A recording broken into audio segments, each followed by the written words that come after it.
Boa tarde, professora. Nós somos o grupo 2, papel e celulose. Eu sou a Patrícia e hoje vou estar apresentando com a Bianca, a Fernanda, o Wilson e o Matheus. Bom, nós vamos começar falando sobre as propriedades do papel.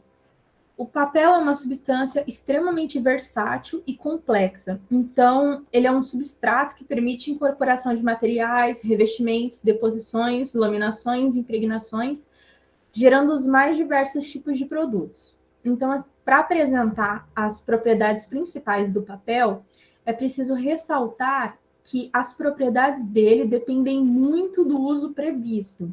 Ou seja, a destinação dele é que tem maior importância nas propriedades do papel. Aqui do lado tem algumas das propriedades principais do papel, uma divisão clássica da fonte Celulose Online. As propriedades do papel são divididas em estrutural, mecânica e de aparência. Então, estrutural, vocês podem ver a gramatura, espessura, porosidade. Em mecânica, resistência a todos os tipos de tração, em todas as direções. Resistência à tração superficial, módulo de elasticidade. E de aparências clássicos, altura, brancura, opacidade, o brilho. Além disso, algumas propriedades do papel são bem interessantes porque elas não são muito usuais. Por exemplo, nós temos os papéis de presente. Quais seriam as propriedades dele? Seria o desempenho, a qualidade do impresso, a forma de proteção, não rasurar, não rasgar fácil. Temos também o papel higiênico, em que as principais propriedades estão relacionadas à absorção e retenção de líquido. E também uma bem interessante é o cigarro, que o papel é utilizado para enrolá-lo, e uma das principais características e propriedades dele é a velocidade de queima no caso de seu uso. Falando das aplicações agora, o papel, como eu disse, é um dos produtos mais versáteis que existe e um dos produtos mais consumidos no mundo há séculos. Então, ele é utilizado para diversas coisas, como papelaria, como jornais e livros, revistas, folhas avulsas, embalagens de alimentos. Nesse caso, seria o rolo de papel hospitalar em que a gente deita quando vai ter uma consulta. Papel higiênico, como já tinha sido citado, que seria artigos de higiene, e também ele é muito utilizado nas fraldas para crianças e absorventes, ou seja, ele é utilizado em praticamente todos os setores do cotidiano. Só que mais versátil que o próprio papel é a celulose, que é a matéria-prima dele, que será vista um pouco mais para frente. A celulose, hoje, é utilizada em praticamente todos os setores das indústrias. Na indústria alimentícia, por exemplo, ela é utilizada para confecção de embutidos, como salsichas, linguiças, utilizada como emulsificante, espessantes e estabilizantes, que entram na composição de alimentos como o sorvete, o hambúrguer, queijos. E como ela não é uma substância que é digerida pelos seres humanos, a celulose também é muito aplicada em alimentos dietéticos, porque ela fornece volume sem ter valor calórico. A celulose também é encontrada em frutas, por exemplo, as que estão ali, como tomates, folhas escuras. Já na indústria têxtil, ela é utilizada para a confecção de um tecido chamado rayon. É uma espécie de nylon, na verdade, e ele é utilizado na fabricação de viscosa, que é uma espécie de tecido. E também, falando dessa indústria, o acetato de celulose, que é utilizado na produção de rayon, também já foi utilizado na fabricação de filmes fotográficos, que hoje já não são mais utilizados, né? Pode passar. Na construção civil, hoje ela é utilizada para a confecção de painéis utilizados nas divisórias de ambientes tipo drywall, que ela é utilizada como um bom isolador elétrico. E falando nesse aspecto, recentemente descobriram na Universidade de Purdue, nos Estados Unidos, que a celulose deixa o concreto utilizado nas construções mais resistente. Então, segundo as pesquisas dele, ela pode aumentar a resistência à tração do concreto em 30%. Já no setor farmacêutico e médico, ela é amplamente utilizada. Na indústria farmacêutica, principalmente, ela é utilizada para revestimento de remédios, para colocar na fórmula de gel de cabelo, para ativos dermatológicos, para formulações odontológicas, como está ali atrás, soluções orais. E na medicina, que seria essa foto um pouquinho maior na indústria farmacêutica, ela é utilizada. Pode voltar, por favor?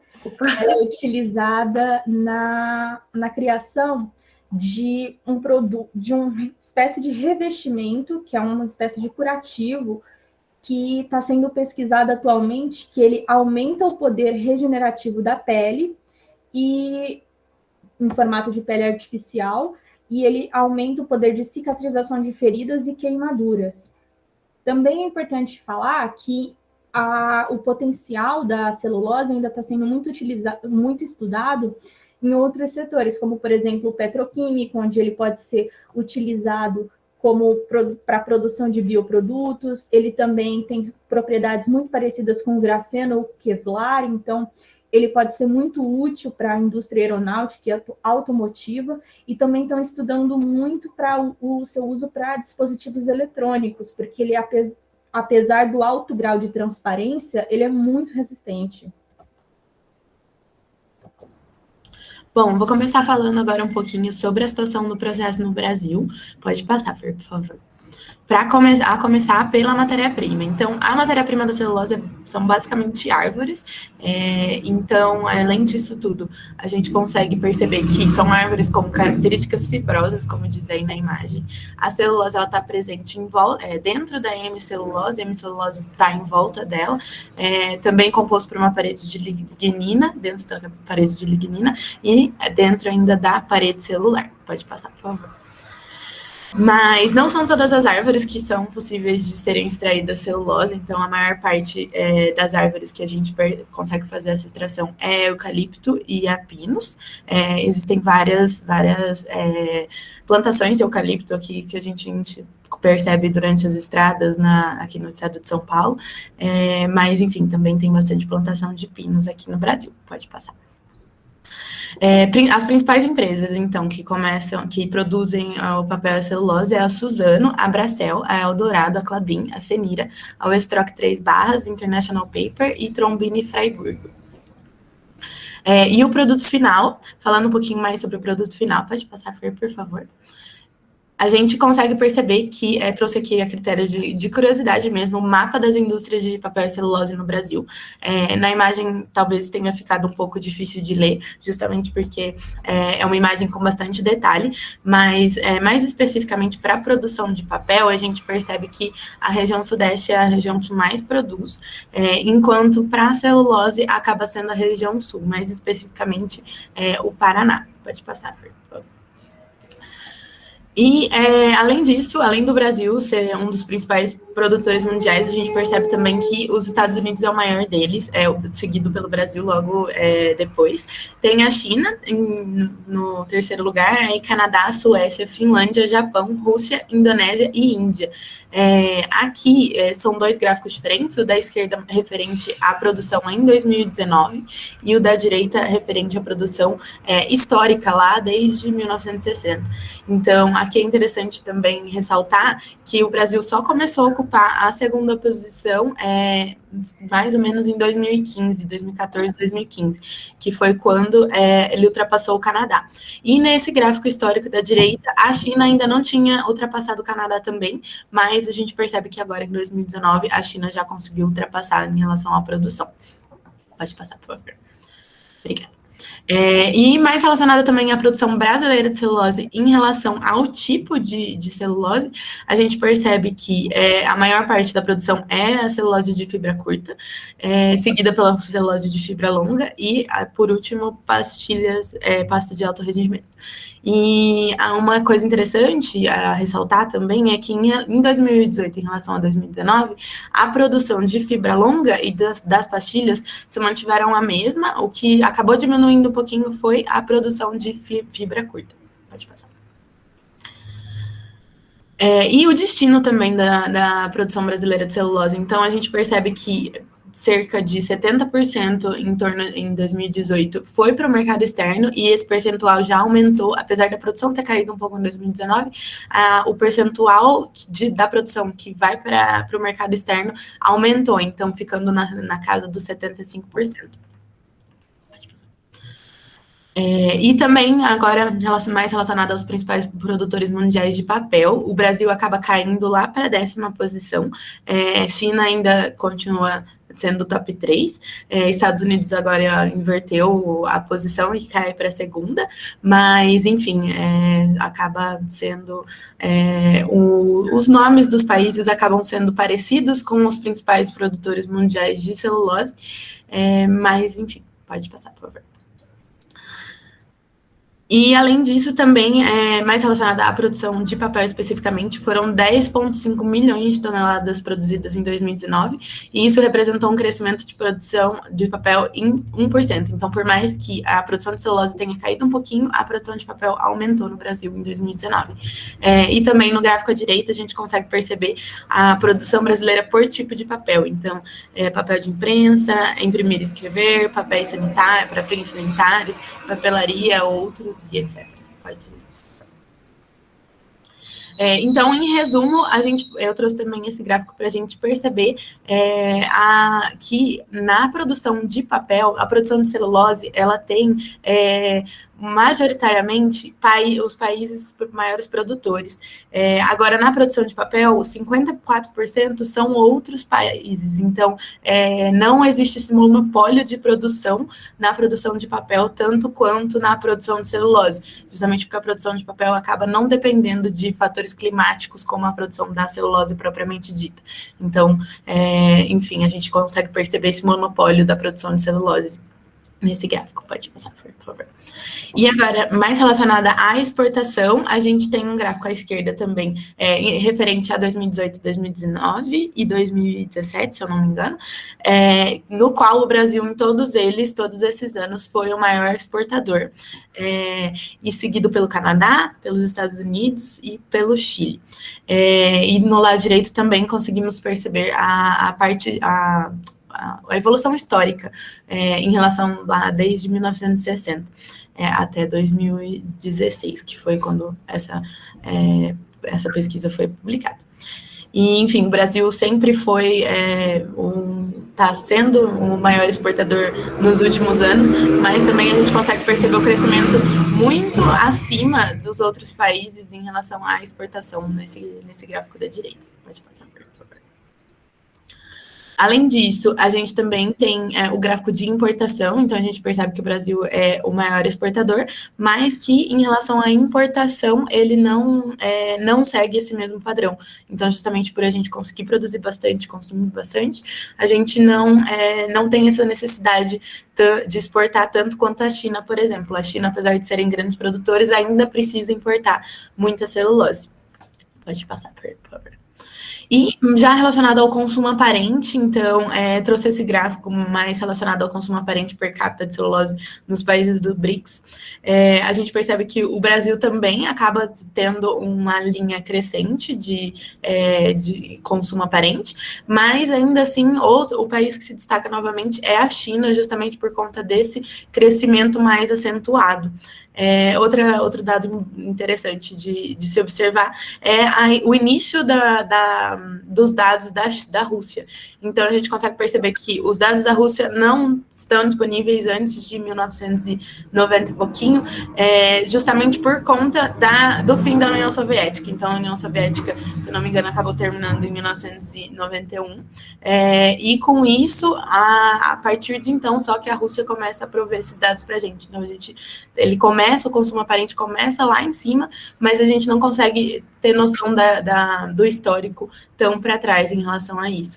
Mas, enfim, a Rússia acaba tendo o maior consumo aparente per capita de celulose. Pode passar, por favor.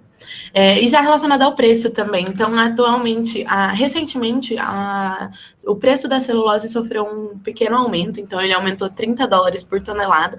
Esse movimento está sendo feito pela Suzano aqui, seguindo uma outra empresa que também acabou aumentando o preço. E, atualmente, ele está sendo comercializado a $1.160 por tonelada nos Estados Unidos, $970 por tonelada na Europa e $790 por tonelada na China. Pode passar, por favor. Obrigada. Não. Bom, agora vamos falar um pouquinho, né, sobre como é o processo para a gente conseguir o papel. Bom, então aqui a gente tem um diagrama de blocos, né, de como que é. Então, primeiro entra a madeira ali, aí ela passa por um descascamento, pelo corte, pelo cozimento. Aqui na parte de cozimento já começa uma adição de químicos, que a gente vou explicar melhor ali para frente. A gente tem também aqui um ciclo, né, de recuperação de químicos, que é muito importante para o processo, que daqui a gente consegue ter uma eficiência energética e tornar o processo, bom, fazível, assim, porque assim, isso ele não fica muito viável financeiramente. Depois disso, ele passa pelo branqueamento, que também vai ter mais adição de químico, para a preparação da massa, depois a formação da folha, a secagem, e aí, por fim, a gente vai ter o papel, de fato. Então, explicando um pouquinho melhor cada uma dessas fases, né? Então, primeiro, descascamento. As toras chegam, né, lá no centro de produção, e elas passam por esses tambores giratórios, que são enormes, e dentro desses tambores, a casca dessas toras, elas saem por conta do atrito.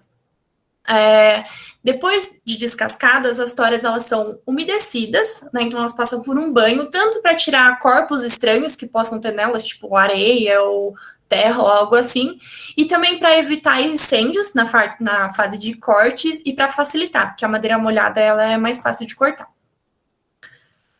Depois elas passam por corte, né? Elas são cortadas pequenininhas em cavaco para na hora que for lá para o cozimento, para o branqueamento, elas têm uma maior área de contato com os licores químicos que estão nessas fases e ter uma eficiência maior no processo. Então, elas são cortadas, né, com esse objetivo. Aí elas passam por essa peneira, porque tem que ter um tamanho uniforme esses cavacos. E aí, os cavacos que forem muito grandes, eles vão ser cortados de novo, e os cavacos que forem muito pequenos, eles vão ser transformados em biomassa, e os de tamanho adequado, eles seguem o processo. Daí a gente começa a adição de químicos, né? A gente vai ali para a parte de cozimento. Mas por que é importante essa fase de cozimento? Bom, ele ajuda a separar as fibras que existem ali nas camadas da madeira. Então, a Bianca já falou de lignina lá atrás, né, quando ela estava falando da matéria-prima, justamente para tirar essa lignina dessas camadas da madeira. Então, coloca aqui alguns químicos, né? Então, coloca soda cáustica, que é para separar as fibras, e ela ataca a lignina. Só que a soda cáustica, ela pode prejudicar a celulose. E para evitar que isso ocorra, faz uma adição de sulfeto de sódio também, para ajudar nessa parte.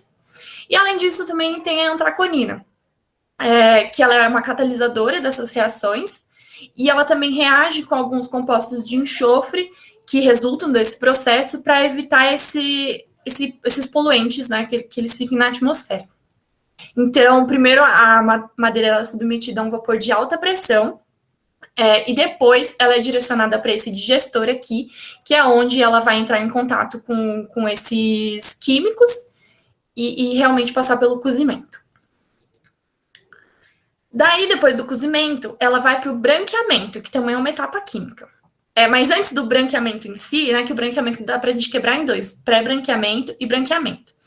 Aí, no pré-branqueamento, ela passa primeiro pela depuração, que é a retirada de pedaços de madeira que não cozinharam muito bem, por algum motivo. Depois é feita uma lavagem com água limpa e contracorrente, com o objetivo de tirar o licor negro que fica. Então, ali na parte de cozimento, entra o licor branco, que são aqueles químicos, só que depois do cozimento ele fica negro, por conta das reações que acontecem ali, e a gente quer tirar esse licor dessa polpa que a gente tem. Então, a gente faz essa etapa de lavagem.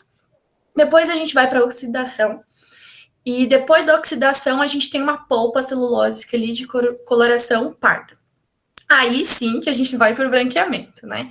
Então, aí a gente coloca dióxido de cloro diluído, que é para oxidar a lignina residual.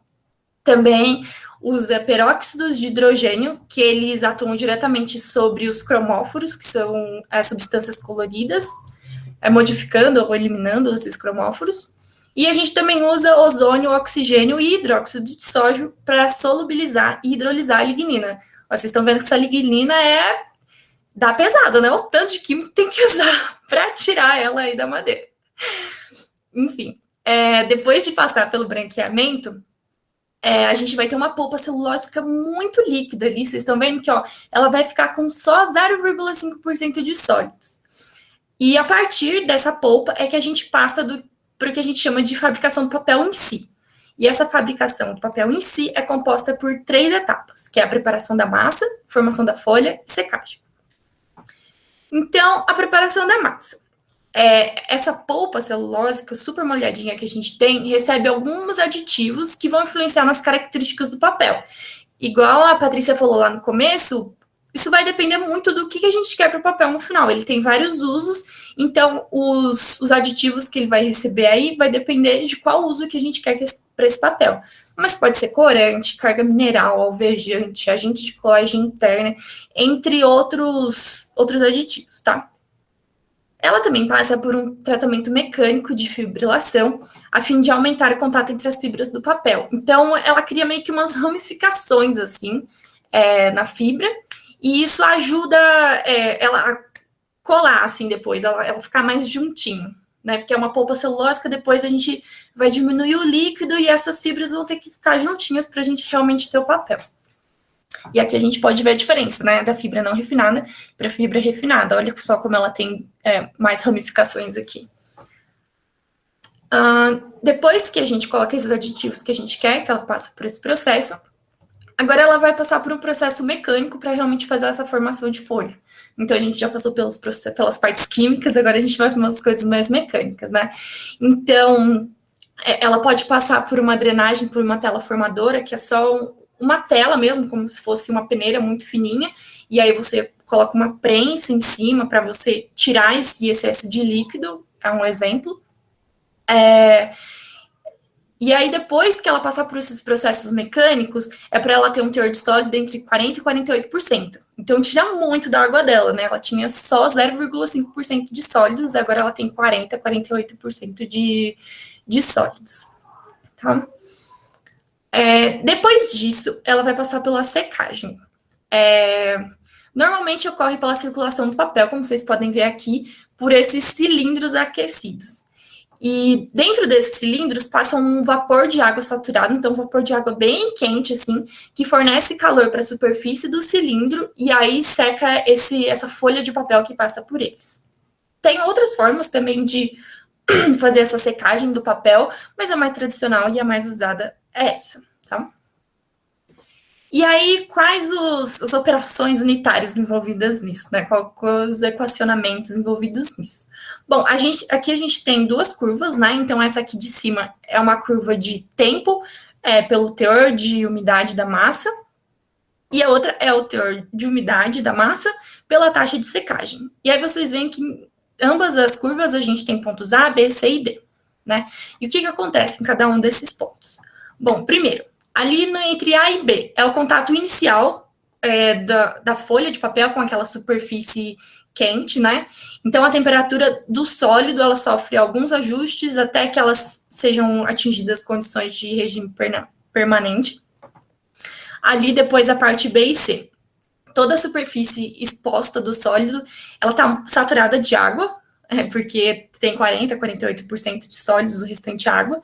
E depois, essa água da superfície, depois que ela é subtraída do calor, ela é substituída pelo líquido no interior do material. Então, o que está no interior do material, depois que seca aqui a superfície, ele vai mais para a parte exterior do material, aqui mais na bordinha dele, digamos assim. E aí, depois, ali na parte C e D, ali na curva, essa velocidade desse movimento do líquido que vai de dentro para a superfície, ela passa a ser menor do que a velocidade de transferência de umidade para o meio. Então, essa velocidade de dentro, do mais centro para a superfície, é menor do que a taxa de evaporação, digamos, da superfície para o ambiente, tá? Então, assim, a gente reduz as áreas saturadas de líquido desse papel. E aqui também trouxe um equacionamento de calor trocado, calor total trocado, e é uma equação que ela sai da junção do calor trocado latente e do calor sensível também.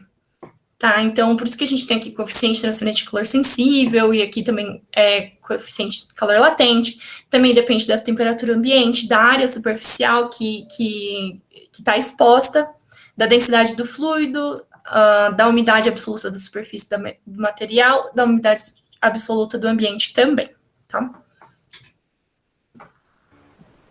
Bom, como a Fernanda falou, uma parte muito importante desse processo é a recuperação de químicos. É ela que viabiliza esse processo no sentido energético e de recuperação. Então, o rejeito da etapa de cozimento, como ela já tinha falado, é chamado de licor negro. Ele é extremamente rico em materiais orgânicos como a lignina, polissacarídeos, compostos resignosos, e ele possui um grande potencial energético que, se ele se desperdiçar, inviabiliza economicamente esse processo. Então, a recuperação de químicos passa por 3 fases. A primeira fase é a evaporação. O licor negro entra nessa fase com uma concentração em torno de 13 a 17%. E para que se tenha um maior aproveitamento energético dele, ele passa por um processo de evaporação para concentrar ele. Ou seja, ele entra com 13% mais ou menos e sai com 80% de concentração. Com isso, ele pode servir de combustível para a próxima etapa, como visto na imagem. Aí, a segunda fase é a caldeira de recuperação. Como vocês podem ver, o licor negro entra como combustível, como também o ar. Saem alguns compostos de tudo, calor, só que entre os principais compostos saídos da caldeira de recuperação, eu chamo a atenção para o sulfeto de sódio e o carbonato de sódio. Pode passar. Então, na caldeira de recuperação, só lembrando, entram todas essas... Na caldeira de recuperação, licor negro entra como combustível, mas também é uma forma de recuperar os compostos de dentro dele. Então, essas seriam as fórmulas, o conjunto de fórmulas que acontecem na caldeira de recuperação, novamente chamando a atenção para o sulfeto de sódio e o carbonato de sódio, que, como a Fernanda falou um pouco antes, são compostos que são usados para o tratamento do licor branco. Eles dois juntos são chamados de licor verde, e a sua presença permite a recuperação da soda cáustica, que vai ser utilizada no cozimento. Então, na fase seguinte, a caustificação, para que se consiga recuperar o licor branco, é necessário que ocorra esse processo, onde o carbonato de sódio reage com o hidróxido de sódio, que seria a cal virgem mais água, resultando em soda cáustica. Eu coloquei as fórmulas embaixo, um pouquinho resumidas, para acompanhar todo o processo. Então, você pode passar um pouquinho? Você pode ver que o óxido de cálcio mais a água resulta no hidróxido de cálcio, ou soda cáustica não, hidróxido de cálcio, e ele, junto com o bicarbonato de sódio, reage formando a soda cáustica, que é utilizada nas primeiras fases desse processo. Ou seja, você recupera a soda cáustica através disso, e o novo carbonato é utilizado na fase da caldeira novamente. Pode passar. Então, esse é o ciclo mais ou menos resumido da recuperação de químicos. Como vocês podem ver, é realmente um ciclo, então há um grande aproveitamento tanto das matérias-primas, quanto dos reagentes, quanto da função energética dos reagentes. Então, aqui, ó, onde a Fernanda falou, entram os cavacos e o vapor e retira-se o licor negro. Ele passa para a seção de evaporação para ser concentrado em licor negro bem forte, que seria 80%, que é utilizado na combustão para a recuperação dos outros resíduos, formando licor verde novamente o sulfeto de sódio e o carbonato de sódio utilizados na primeira fase do cozimento. E depois começa a caustificação para a recuperação tanto do carbonato de cálcio quanto do hidróxido de sódio.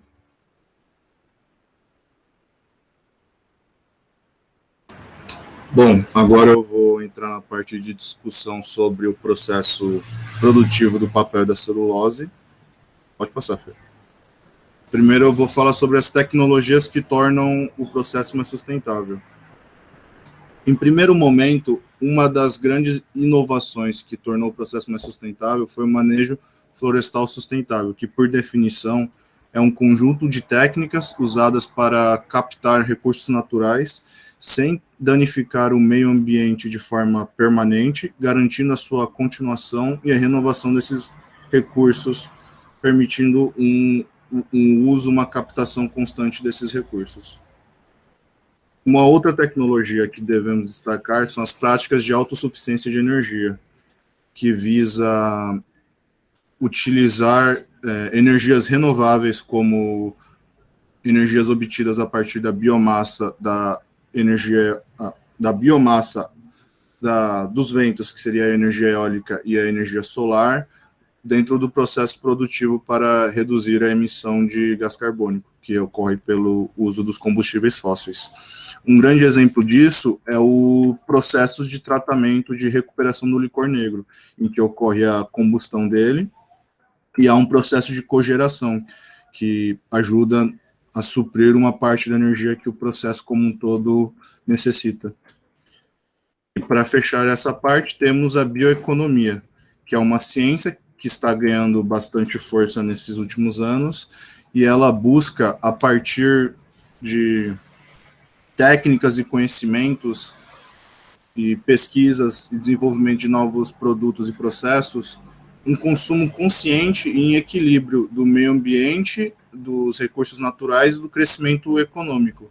Portanto, quer construir uma economia pautada na utilização de recursos de base biológica, recicláveis e renováveis.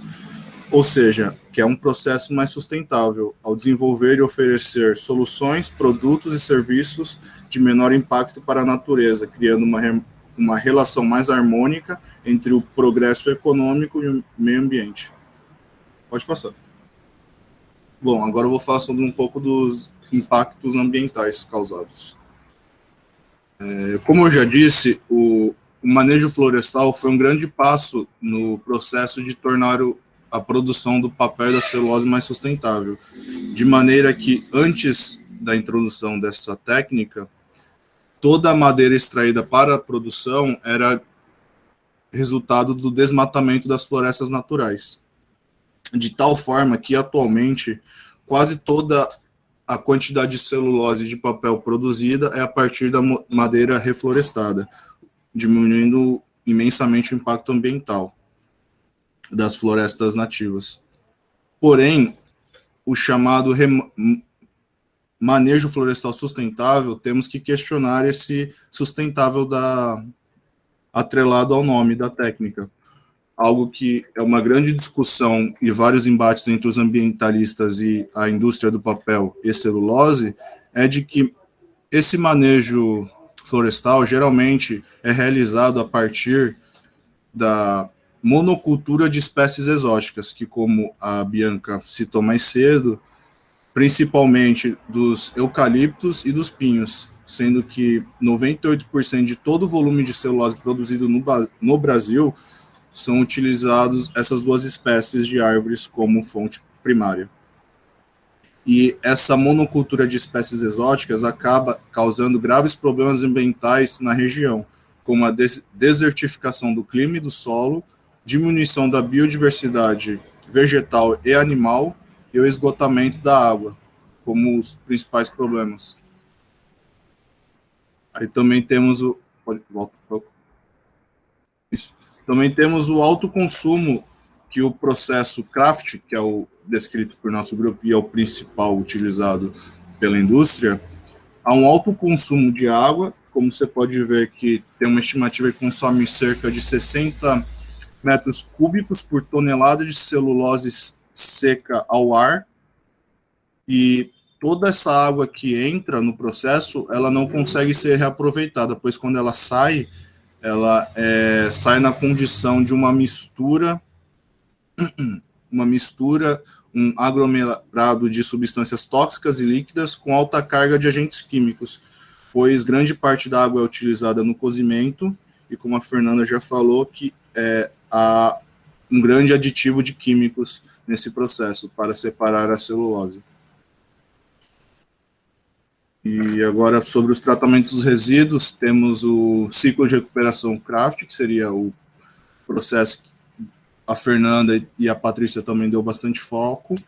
Temos que destacar novamente que sem esse processo, esse ciclo de recuperação do licor negro, todo o processo produtivo não seria viável de um fator econômico e ambiental, pois o licor negro é altamente carregado de químicos, e nesse processo de queima e de queima do licor negro para a recuperação desses químicos a partir do licor verde, acaba fazendo a cogeração, como já citado nas etapas anteriores, acaba auxiliando na geração da energia que o processo todo utiliza. Sobre os resíduos sólidos que não são utilizados pelo ciclo de recuperação, eles são reaproveitados a partir da compostagem e retornam ao meio ambiente na forma de adubo natural, enquanto que os efluentes, isto é, os resíduos líquidos, são destinados a estações de tratamento de água, que geralmente são anexas às fábricas, ou elas contratam empresas terceirizadas para fazer esse tratamento da água, que torna essa mistura de produtos tóxicos e químicos, tóxicos ao meio ambiente, né, em algo que pode ser retornado à natureza ou pode ser utilizado em outros processos da indústria, como limpeza do chão de fábrica e manutenção das máquinas, ou limpeza das máquinas. Por último, temos os compostos gasosos, os resíduos gasosos que saem do processo, que também a grande maioria acontece saindo do processo de cozimento, e que são extremamente tóxicos ser liberados na atmosfera, no meio ambiente. Entre eles, devemos dar destaque ao dióxido de enxofre, óxidos de nitrogênio, material particulado e compostos orgânicos tóxicos, como o cloro e os sulfetos de hidrogênio. Esses resíduos gasosos são tratados a partir da utilização de filtros, que acabam absorvendo esses compostos químicos, somente deixando o ar e o CO2 passar. E também temos a operação unitária, que é a partir de um líquido, a operação unitária de absorção, que utiliza por meio de um líquido, que o gás passa por esse líquido e o líquido acaba absorvendo grande parte dessa carga de químicos e substâncias tóxicas.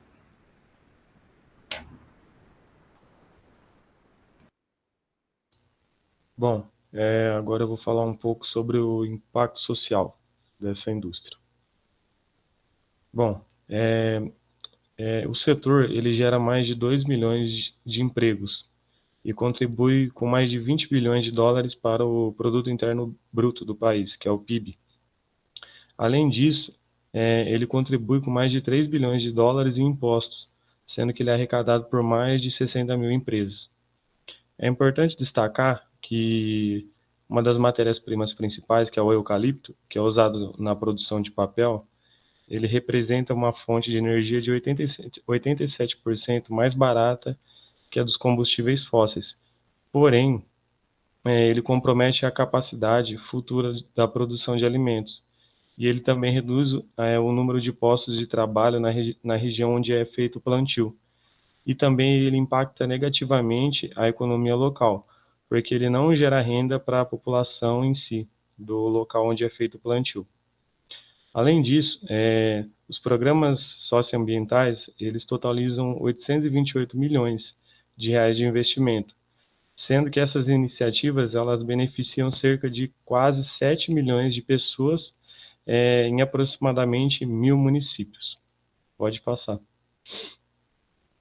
Bom, como já foi citado aí pelo Wilson, e também de acordo com algumas referências, como por exemplo a ABI, que é a Associação Brasileira de Biotecnologia Industrial, uma das possíveis áreas de desenvolvimento e de conhecimento buscada por esse setor é a bioeconomia, devido ao potencial que ela tem, como por exemplo de evitar a emissão de até quase 3 bilhões de toneladas de dióxido de carbono por ano e reduzir a importação de quase 130 bilhões de litros de gasolinas nos próximos 10 anos.